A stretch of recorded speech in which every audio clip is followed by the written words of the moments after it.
my philosophy on leadership, I think there's a couple things that you need to have for it to really be effective. I think number one, you need to be authentic. Be who you are.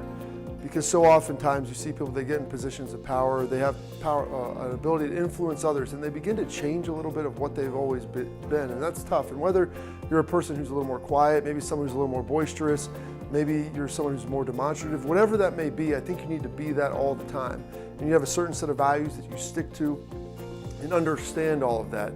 I think another key principle is you want to be an energy driver. And even if you're someone who's not high energy, I think it's important to always promote the energy piece among your company. They're going to be impacted by how you act.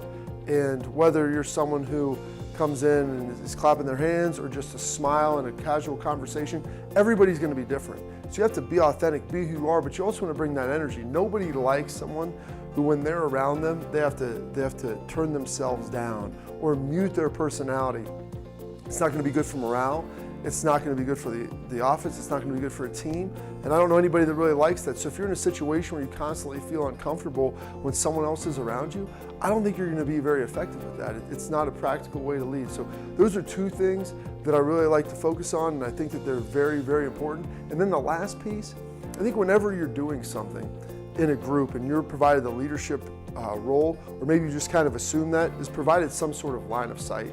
So everybody in the group is naturally going to gravitate towards what they do well, and maybe that's helped to be assigned by different leaders and do a little bit of this or a little bit of that. But I think line of sight, to understand how is what I do, how does that incorporate to the ultimate goal?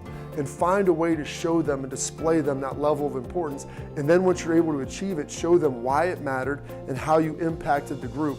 Because that way you're going to be able to have some completion phenomenon. You're going to get a good feeling that I was able to do part A, and that's how it was able to fit into the entire grand scheme. And if you kind of factor and roll all those three things in there together, being authentic, providing a line of sight, and then also providing the type of energy that you have, whatever that may be, whether it's vocal, whether it's just a little bit of spiritual, whether you're around people and they just naturally pick them up, whatever it could be, I think those three things are going to be critical for any leader to have success.